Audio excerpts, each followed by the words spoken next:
everyone, myself Jasleen Kaur from DNA Education, and today we are going to start the 5th chapter of Beehive book, The Snake and the Mirror, which is written by Waikom Mohammad Bashir.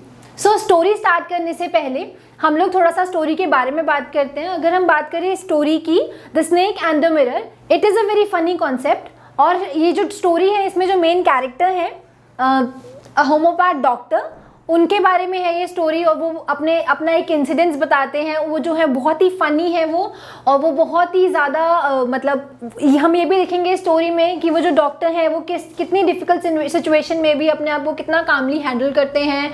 और वो एक beauty admirer भी हैं, तो वो अपने बारे में क्या सोचते हैं, किस सिचुएशन में वो होते हैं, और वहाँ से उस सिचुएशन को वो कैसे टैकल करते हैं, और कितना फ़नी तरीके से वो सिचुएशन को टैकल करते हैं. सो स्टोरी स्टार्ट करने से पहले हम ऑथर के बारे में थोड़ा सा जान लेते हैं. ऑथर है वाइकोम मोहम्मद बशीर, जो कि अगर हम उनके बर्थ की बात करें तो he was born on January 9, 1908. और जो वाइकोम बशीर हैं ये बेसिकली एक मलयालम फिक्शन राइटर हैं, केरला से हैं ये. और ये बहुत अच्छे ह्यूमैनिस्ट भी हैं, ये नॉवलिस्ट भी हैं, और शॉर्ट स्टोरी राइटर भी हैं. और अगर हम बात करें इस स्टोरी की, सो ये अपना ही इंसिडेंट्स बता रहे हैं इस स्टोरी में. मतलब इनका खुद का इंसिडेंट्स नहीं है, लेकिन ये भी उस स्टोरी का एक पार्ट है. इनके एक फ्रेंड है, वो अपना इंसिडेंट्स बताते हैं. सो ये वहाँ से इनको ये स्टोरी मिली और ये पूरा उसके बारे में चल रहा होता है. सो वो स्टोरी कहाँ से स्टार्ट होती है? स्टोरी स्टार्ट होती है कि जो वहाँ पे जिस होम्योपैथ डॉक्टर की हम लोग बात कर रहे हैं, वो डॉक्टर एकदम से पूछता है क्या कभी तुम्हारे साथ ऐसा हुआ है कि एक फुल ब्लडेड कोबरा जो है वो आकर तुम्हारे ऊपर, तुम्हारे शोल्डर पे आके बैठ जाए, वो भी कॉइल करके बैठना होता है. जैसे स्नेक को हमने कई बार देखा होगा, वो बिल्कुल राउंड होके बैठता है, तो उसको कॉइल करके बैठना बोलते हैं. सो वो जो डॉक्टर है वो पूछते हैं कि कभी ऐसा हुआ है आप लोगों के साथ में कि एक फुल ब्लडेड कोबरा जो है वो एकदम कॉइल करके आके आपके शोल्डर के ऊपर बैठ जाए. सो वो जो होम्योपैथिक डॉक्टर हैं वो उनके आसपास उनके फ्रेंड्स भी बैठे हैं, फ्रेंड्स हैं, कलीग्स हैं, वो बैठ के बातें कर रहे हैं. सो वहाँ पर वो एकदम से वो क्वेश्चन को पुट अप करते हैं. वहीं पर राइटर भी होते हैं, तो राइटर ये इंसिडेंट्स बता रहे होते हैं. सो जैसे ही वो जो होम्योपैथ डॉक्टर हैं वो बताते हैं कि जैसे ही वो जो होम्योपैथ डॉक्टर हैं वो क्वेश्चन करते हैं, तो वहाँ पे जितने भी लोग बैठे होते हैं वो एकदम से बोलते हैं कि ये क्या बोल रहे हो डॉक्टर, हमारे साथ तो ऐसा कभी नहीं हुआ. सो वहीं से एक और पर्सन बोलता है कि कभी डॉक्टर आपके साथ ऐसा हुआ है? सो जो डॉक्टर हैं वो बताते हैं कि हाँ मेरे साथ तो ऐसा हुआ है, और मैं आपको अगर अपना इंसिडेंट्स बताऊंगा तो बहुत ही फनी इंसिडेंट्स होता है, लेकिन उस टाइम पे तो मैं बहुत ज़्यादा डर गया था. तो बताते हैं कि अच्छा ठीक है. सो सब लोग बहुत क्यूरियस हो जाते हैं उस स्टोरी को जानने के लिए कि क्या हुआ था ऐसा डॉक्टर के साथ में, वो कोबरा कैसे आया उनके घर तक, और कैसे वो चीज़ें हुई. वो सब लोग जो हैं वो एक्चुअली में जानना चाह रहे हैं कि वो कोबरा कैसे मतलब ये इंसिडेंट्स हुआ कैसे. सो जो डॉक्टर हैं वो एकदम से बताना स्टार्ट करते हैं. कहते हैं कि जिस टाइम की ये बात है उस टाइम बहुत मतलब जो है समर टाइम चल रहा था, और मैं उस टाइम रात को अपने खाना खा के रेस्टोरेंट से मैं अपना मतलब डिनर करने के बाद मैं घर जा रहा था. और घर जाने के बाद में मैं जैसे ही घर पहुंचता हूं तो मैं अभी अपने डोर पे ही होता हूं, तो कहते हैं मुझे मेरे को बहुत फेमिलियर साउंड आ रहा था. तो वो फेमिलियर साउंड इसलिए था, वो कहते हैं कि रोज़ वैसे भी वो घर में उस तरह के साउंड आते रहते थे, क्योंकि मेरा जो घर था वो बिल्कुल यार्ड के साथ, मेरा जो रूम था वो एक स्मॉल रेंटेड रूम था. वो कहते हैं यार्ड के बिल्कुल साथ में था वो रूम, मतलब कि यार्ड की और मेरे रूम की जो दीवार है वो एक ही थी. तो बताते हैं कि वहाँ पर इस तरह के साउंड्स आते रहते थे, क्योंकि हो सकता है यहाँ पे चूहे बहुत थे मेरे घर के आसपास, तो वहाँ पे इस तरह के साउंड आते रहते थे. तो बताते हैं कि अगर मैं अपने घर की बात भी करूं तो मेरा जो घर है वो प्रॉपर्ली अरेंज हाउस नहीं था वो, क्योंकि वो बताते हैं कि एक तो मेरे घर में इलेक्ट्रिसिटी नहीं थी. बोलते हैं मैं बहुत ज़्यादा अमीर भी नहीं था उस टाइम पे, क्योंकि उस टाइम पे बताते हैं कि मेरी अभी मेडिकल प्रैक्टिस जो है वो ऑलमोस्ट कंप्लीट ही हुई थी, और जिस रेंटेड रूम में मैं रहता था वो दैट वाज नॉट इलेक्ट्रीफाइड, और वो बहुत एक स्मॉल रेंटेड रूम था. इसके अलावा वो बताते हैं कि उस घर में कोई सीलिंग भी नहीं थी, और बताते हैं कि हम ऐसा भी मान सकते हैं कि वो जो रूम था वो मैं रैट्स के साथ में शेयर कर रहा था, क्योंकि वहाँ पे रैट्स का आना जाना लगा रहता था. सो इस तरह से वो बताते हैं. तो कहते हैं कि उस दिन गर्मी बहुत थी, तो मैंने क्या किया, मैंने सोचा कि मैं विंडोज़ को ओपन कर लेता हूँ 2. तो कहते हैं मैं जैसे ही फ्रेशन अप करके आया, मैंने अपना कोट उतारा, और वो कहते हैं मैंने अपनी नॉट सो वाइट बताते हैं वेस्ट उतारी. नॉट सो वाइट मतलब कि बहुत गंदी वेस्ट हो चुकी थी उनकी. तो बताते हैं मैंने वो उतार के रख दी अपनी मतलब जो गेट होता है, डोर होता है, उसके कॉर्नर पे मैंने वो रख दी. उसके बाद में वो बताते हैं कि फिर तो वो बताते हैं कि जो मैंने वेस्ट है उसको डोर के ऊपर हैंग मतलब टांग दिया। तो बताते हैं कि उसके बाद में क्या होता है, बहुत गर्मी होती है, तो मैं सोचता हूँ कि विंडोज़ ओपन करने के बाद में मैं ऐसा करता हूँ, अब मैं एक लैम्प जला लेता हूँ, क्योंकि डॉक्टर जो है वो सोने से पहले हमेशा एक बुक पढ़ा करते हैं। तो वो उस बुक के बारे में बताते हैं फिर कि मैंने सोचा कि चलो मैं लैम्प ऑन करके मैं वो बुक भी पढ़ूंगा। तो कहते हैं मैंने बुक को रखा ही था वहाँ पे पढ़ने के लिए, इतने में मुझे बहुत गर्मी लग रही होती है, तो मैं क्या करता हूँ, मैं सोचता हूँ कि चलो थोड़ा बहुत घूम के आता हूँ मैं वरांडे तक जाके। तो कहते हैं मैं जहाँ जैसे वरांडा तक जाता हूँ तो कहते हैं बिल्कुल हवा नहीं होती है, बिल्कुल एयर नहीं होती है वहाँ पर। तो फिर वो एकदम से फनी सा एक जोक, मतलब वो एक बात बोलते हैं, फिर कहते हैं बिल्कुल हवा नहीं होती है, शायद ऐसा हो सकता है कि जो हवा के देवता हैं वो उस दिन जो है अवेलेबल नहीं होते हैं। तो कहते हैं कि हवा नहीं चल रही होती, इसलिए मैं वापस अंदर आ जाता हूँ और मैं वापस आके बुक पढ़ने की कोशिश करता हूँ। मैं बुक खोल के रखता हूँ। बताते हैं कि जिस टेबल पे मैंने बुक रखी थी उसी पर लैंप था, और कहते हैं कि उसके सामने जो है वो मिरर था, और मिरर के बिल्कुल साथ में वहाँ पे एक कॉम पड़ा हुआ था। तो जैसे ही मैंने कॉम को देखा, तो बोलते हैं जैसे ही मैंने टर्न किया, मैंने एकदम से मिरर को देखा, और क्योंकि हम लोग के साथ ये बहुत नॉर्मल है, डॉक्टर के साथ में भी ऐसा ही होता है, जैसे हम मिरर को देखते हैं सो हम चाहते हैं कि एक बार हम अपनी ब्यूटी को एडमायर करें, हम देखें कि हम कैसे लग रहे हैं और कोई हमारे फेस पे कुछ है तो नहीं, हम लोग इस तरह से अपने आप को देखना पसंद करते हैं। सेम यही चीज़ डॉक्टर के साथ में भी होती है। वो जैसे ही टर्न करके मिरर में देखते हैं तो कहते हैं मैंने अपना एक लुक लिया और मैंने देखा कि मैं कैसा लग रहा हूँ, और मैं नोटिस करता हूँ कि मैं बहुत स्मार्ट लग रहा होता हूँ। साथ में कॉम पड़ा होता है, तो मैं क्या करता हूँ, मैंने कॉम उठाया और मैंने सोचा कि मैं मिडिल पार्टिंग कर लेता हूँ। वो बहुत कहते हैं मैंने बहुत नीडली जो है अपने हेयर्स की मिडिल पार्टिंग की, और उसके बाद मैं अपने आप को जो है निहार रहा था, एडमायर कर रहा था मैं अपनी ब्यूटी को मिरर में देख के। तो कहते हैं इतने में मैंने एक डिसीजन, तो वो कहते हैं इतने में मेरे माइंड में एक थॉट आया, मुझे ऐसा लगा कि ना मुझे एक मस्टैच रखनी चाहिए, मुझे एक मस्टैच ग्रो करनी चाहिए, एक पतली सी थिन मस्टैच। तो मेरे को लगता है कि शायद मैं बहुत ज़्यादा स्मार्ट लगूंगा। तो कहते हैं वैसे भी मैं बहुत स्मार्ट हूँ, एक तो मैं बैचलर हूँ और मैं बहुत स्मार्ट भी हूँ, ऊपर से मैं डॉक्टर हूँ, तो मैं बहुत ही स्मार्ट लगूंगा। तो इतने में वो घूमना शुरू करते हैं। तो घूमते घूमते तो वापस जैसे आके मिरर में देखते हैं, तो वो एकदम से मिरर में अपने आप को देख के स्माइल करते हैं। जैसे वो मिरर में अपने आप को देख के स्माइल करते हैं, तो वो कहते हैं मैंने उसी टाइम मुझे फिर एक थॉट आया, और उसके बाद मैंने एक अर्थ चेकिंग डिसीजन लिया। और वो अर्थ चेकिंग डिसीजन क्या होता है, वो कहते हैं जैसे मैंने अपने आप को मिरर में देखा, मैं स्माइल कर रहा था, तो मैं और भी ज़्यादा सुंदर लग रहा था, मैं और ज़्यादा स्मार्ट लग रहा था। तो कहते हैं कि जैसे ही मैंने देखा, तो मैंने उस टाइम एक अर्थ चेकिंग डिसीजन लिया कि अब से मैं मोस्ट ऑफ द टाइम, मैं हर टाइम जो है मैं स्माइल करा करूँगा। स्माइल करने से क्या होगा, कहते हैं एक तो वैसे ही मैं डॉक्टर हूँ, ऊपर से मैं इतना स्मार्ट हूँ, ऊपर से मैं बैचलर भी हूँ, सो मैं स्माइल करूंगा तो मैं और ज़्यादा जो है कॉन्फिडेंट और ज़्यादा ब्यूटीफुल लगूंगा। तो वो इस तरह की चीज़ें अपने माइंड में सोच रहे होते हैं। तो कहते हैं कि इतने में ही फिर मुझे गर्मी लग रही होती है, और दूसरा वो बताते हैं कि उस टाइम तक वो जो उनको वो फेमिलियर सी साउंड आते हैं रैट्स के घूमने के, वो साउंड आना एकदम बंद हो चुके होते हैं। तो इतने में वो बताते हैं कि वो जो साउंड होते हैं रैट्स के आने के, अभी भी उनको सीलिंग के पास से वो साउंड्स आ रहे होते हैं। तो कहते हैं इतने में मैं दोबारा घूमना स्टार्ट करता हूँ, और मेरे को घूमते घूमते ऐसे लगता है, मेरे को ऐसे एक माइंड में एक और थॉट आता है। तो वो सोचते हैं कि मुझे अब शादी कर लेनी चाहिए। अब शादी क्यों करने का उनके माइंड में आता है, वो कहते हैं कि अब मैं शादी मुझे इसलिए कर लेनी चाहिए क्योंकि एक तो मेरी मेडिकल प्रैक्टिस भी खत्म हो गई है, और अब मैं अर्निंग भी स्टार्ट कर रहा हूँ अपनी, और मैं एक तो सबसे बड़ी बात, मैं इतना स्मार्ट हूँ, मैं बैचलर तो हूँ ही ऑब्वियसली, इसलिए मैं शादी करना चाह रहा हूँ। लेकिन ये भी रीज़न है उसके पीछे कि मैं बहुत ज़्यादा अट्रैक्टिव भी हूँ, मैं बहुत, जब मैं स्माइल करता हूँ तो मैं बहुत ज़्यादा अट्रैक्टिव लगता हूँ। तो कहते हैं कि अब लेकिन मेरी कंडीशन है शादी करने से पहले, और वो कंडीशन क्या होती है उनकी, वो कहते हैं कि मैं अगर शादी करूंगा ना, तो मैं एक फैट वुमेन से शादी करूंगा। तो अब ऑब्वियसली वहाँ पर जो लोग होते हैं वो एकदम से हंसते हैं कि ऐसा क्यों सोच रहे हैं डॉक्टर। तो फिर वो एकदम से खुद ही क्लियर करते हैं, क्योंकि उनको लगता है कि जब वहाँ पे जो लोग होते हैं वो हो सकता है उनकी इस बात को बहुत सोचेंगे कि डॉक्टर ऐसा क्यों बोल रहे हैं। तो वो खुद ही बताते हैं कि ऐसा नहीं है, इसके पीछे भी एक बहुत ही लॉजिकल रीज़न है, और वो लॉजिकल रीज़न क्या है मैं बताता हूँ अभी आपको। तो वो बोलते हैं कि मैं लॉजिकल रीज़न वो ये है कि अगर मान लो मेरे से गलती से भी कोई गलती हो जाए, कोई सिली मिस्टेक अगर मैं कर दूं, और उस टाइम पे मेरी वाइफ को अगर मेरे ऊपर गुस्सा आ गया, तो वो मेरे पीछे पीछे भागेगी, और अगर वो फैट होगी तो वो मेरे पीछे भाग ही नहीं पाएगी। तो वो इस तरह की चीज़ें अपने माइंड में सोच रहे होते हैं, और कहते हैं कि अगर वो फैट होगी तो मेरे पीछे भाग नहीं पाएगी, अगर वो मान लो इन अ बैड केस अगर वो मेरे पीछे भागती भी है, तो मैं इतना तेज़ भागूंगा कि क्योंकि वो फैट होगी तो मुझे पकड़ भी नहीं पाएगी। तो इस तरह का जो वो अपना थॉट वो बताते हैं उन सबको, कि उन्होंने उनके दिमाग में ये सब चीज़ें आ रही होती हैं। तो बताते हैं सबको, और सब लोग को बहुत ज़्यादा हंसी आती है उनकी बात सुन के। और फिर वो कहते हैं ऐसा नहीं है कि वो सिर्फ फैट होगी, मैं सोच रहा हूँ कि मेरी जो वाइफ होगी, एक तो वो फैट होगी और उसके पास अच्छा खासा अमाउंट भी होना चाहिए, उसके पास अच्छे खासे पैसे होने चाहिए, और मैं चाहता हूँ कि उसको उसकी जो है मेडिकल, वो डॉक्टर ही होनी चाहिए, उसकी मेडिकल प्रैक्टिस भी अच्छी खासी होनी चाहिए। तो वो बताते हैं कि ये चीज़ें मैं चाहता हूँ अपनी वाइफ के अंदर।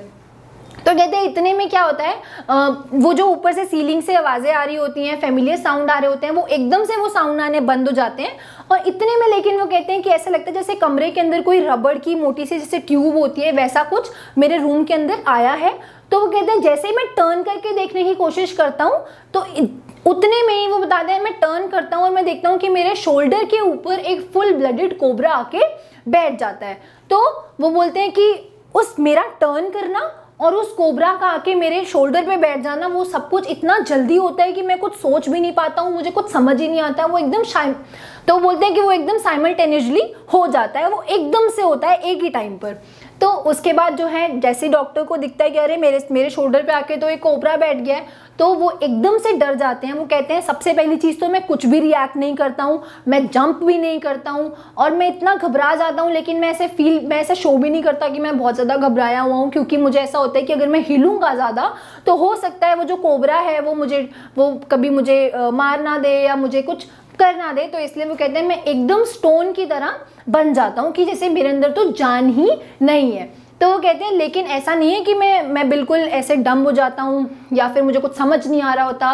वो कहते हैं लेकिन मेरा माइंड बिल्कुल एक्टिव होता है, हाँ, लेकिन मैं ऐसे प्रिटेंड करता हूँ जैसे मैं बिल्कुल स्टोन हूँ, मैं एकदम स्टोन की तरह हो जाता हूँ, लेकिन मैं बहुत ज़्यादा एक्टिव होता हूँ माइंड से। तो इस तरह की चीज़ें वो बता रहे होते हैं।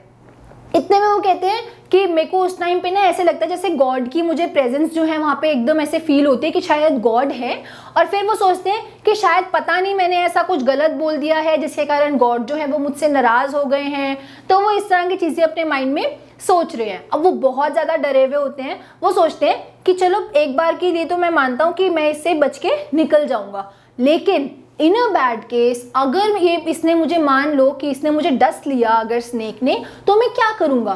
तो वो बोलते हैं कि चलो ठीक है, एक बार के लिए तो मैं मान लेता हूँ कि मैं यहाँ से बच के निकल जाऊँगा, लेकिन फिर भी इन अ बैड केस अगर वो जो स्नेक है उसने मुझ पे अटैक कर दिया, मुझे डस लिया, तो मैं क्या करूँगा। वो कहते हैं कि एक तो मैं इतना स्टूपिड हूँ, मैं इतना फुलिश हूँ कि मेरे पास तो यहाँ पर कोई मेडिसिन भी नहीं है। वो बताते हैं फिर कि मेरे पास यहाँ पे कोई मेडिसिन भी नहीं है। वो कहते हैं मैं अगर इसने मुझे डस लिया, मेरे ऊपर अटैक कर दिया, तो मैं कौन सी मेडिसिन लूँगा, मैं कैसे खुद को बचाऊँगा। मुझे लगता है कि फिर तो अगर इसने मुझे मेरे ऊपर अटैक किया तो मैं आज ही ख़त्म हो जाऊँगा। तो वो इस तरह की चीज़ें अपने माइंड में ला रहे होते हैं। वो ये भी बताते हैं कि उनके पास ज़्यादा, वो जैसे हमने पहले बात की थी कि वो इतना ज़्यादा रिच नहीं होते हैं, उनका जो है स्मॉल रेंटेड हाउस होता है वो भी प्रॉपर्ली अरेंज नहीं होता है। तो बोलते हैं कि एक तो मेरे वो बताते हैं मेरे पास वैसे भी सिर्फ और सिर्फ 60 रुपीज़ ही होते हैं, और उनके पास कोई अपनी धोतीज़ और एक दो धोतीज़ और कोट वगैरह ही होते हैं।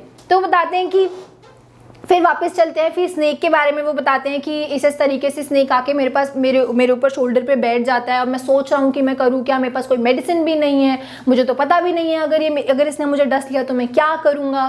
तो इतने में क्या होता है, तो जैसे ही वो इस बारे में सोच रहे हैं, वो एकदम स्टोन की तरह बने हुए हैं। इतने में स्नेक जो है वो एकदम टर्न करता है और उसको शायद अपना जो रिफ्लेक्शन है वो मिरर में दिखता है। तो डॉक्टर जो है वो कहते हैं कि अब मैं ऐसा तो नहीं बोल सकता, मतलब मैं ऐसे दावा नहीं कर सकता कि ऐसा पहला स्नेक है जो अपना रिफ्लेक्शन जो है वो मिरर में देख रहा है, लेकिन हाँ, जैसे ही मैंने उसको देखा तो मैं ये ज़रूर समझ गया था कि वो जो स्नेक है वो अपनी ब्यूटी को एडमायर कर रहा है। तो कहते हैं कि जैसे मैंने अभी डिसीजन लिए, हो सकता है स्नेक क्योंकि अपने आप को देख रहा था, तो कहते हैं मुझे ये तो पक्का पता लग गया था कि स्नेक जो है अपने आप को मिरर में देख रहा है।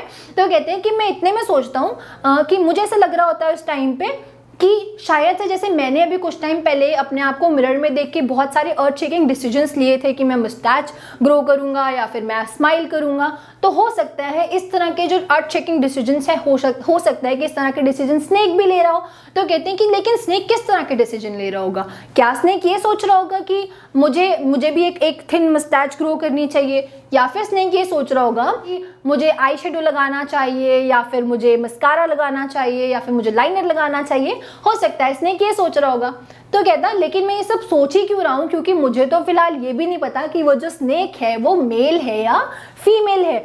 और कहते हैं कि मुझे शायद लगता है कि मुझे कभी पता भी नहीं लग पाएगा कि जो स्नेक मेरे शोल्डर पे बैठा हुआ है वो उसका जेंडर क्या है, वो मेल है या फीमेल है। तो इसी तरह की चीज़ें वो सोच रहे हैं। इतने में क्योंकि स्नेक अपने आप को मिरर में देख रहा है, तो क्या होता है कि वो स्नेक जो है वो उनके शोल्डर से आकर उनकी लैप पे बैठ जाता है। तो उस टाइम पे जो क्या कहते हैं, जो डॉक्टर है वो और भी ज़्यादा घबरा जाते हैं। लेकिन फिर क्या होता है, स्नेक उनकी लैप पे से टेबल पे चला जाता है। वो बिल्कुल जो है अपना रिफ्लेक्शन बहुत क्लियरली स्नेक जो है मिरर में देख पा रहा होता है। तो जो डॉक्टर है वो एकदम से सोचते हैं कि अब क्योंकि मैं देख रहा था कि स्नेक तो मेरे पास से जा चुका है और वो अपने आप को मिरर में देख रहा है, लेकिन उस टाइम पे भी मैं इतना ज़्यादा कंफ्यूज था, मैं इतना ज़्यादा डरा हुआ था। मैं सोच रहा था कि अगर मैंने एकदम से कुछ किया या मैंने एकदम से मैं हिला या मैंने कुछ भी किया मैंने, तो हो सकता है स्नेक मेरे ऊपर अटैक ना कर दे। तो मैंने बहुत ही शांति से मैं एकदम से वहाँ से उठा और मैं वहाँ से बाहर निकला। मैं बाहर से यार्ड तक तो बहुत आराम से गया।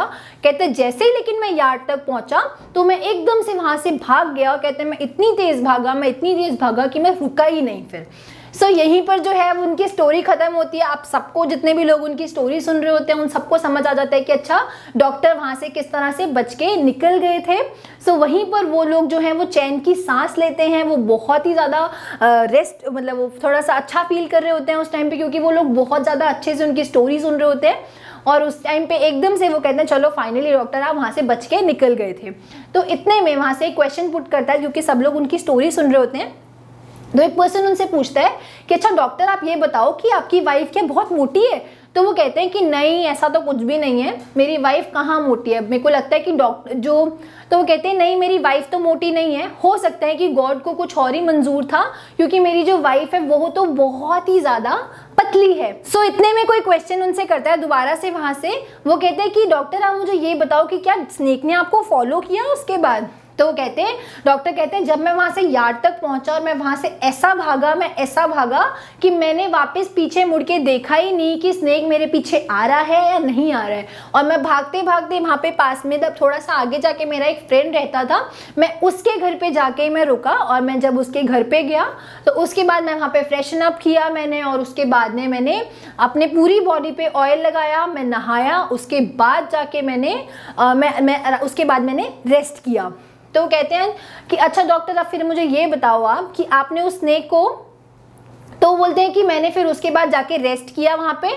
और फिर वो बोलते हैं कि फिर उसके बाद में क्या होता है कि मैं सोचता हूँ कि अगले दिन जैसे मैंने रेस्ट कर लिया, तो कहते हैं मैं नेक्स्ट डे अपने फ्रेंड के साथ में ये सोच रहा होता हूँ कि अब हम आज जाकर वहाँ से सारा सामान, मेरा जो घर से उधर से सारा सामान जो है वो वहाँ से शिफ्ट कर लेते हैं।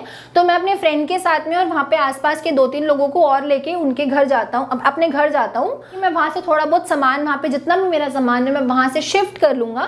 तो कहते हैं जैसे मैं वहाँ पहुँचता हूँ तो मैं देखता हूँ वहाँ पर तो मेरा सामान होता ही नहीं है, क्योंकि मैं वहाँ पे उस टाइम घर खुला छोड़ के चला गया था, तो वहाँ पर तो चोरी हो चुकी होती है, तो वहाँ पर मेरा कुछ भी सामान नहीं होता है। तो देखते हैं कुछ भी नहीं है वहाँ पे। कहते हैं लेकिन जो चोर था, मेरे को लगता है कि वो बहुत ज़्यादा जो है वो क्लीनलीनेस को बहुत पसंद करता था, उसको साफ सफाई जो है वो बहुत ज़्यादा पसंद थी, इसलिए फाइनल इंसल्ट के लिए वो सिर्फ एक ही चीज़ वहाँ पर छोड़ के गया था।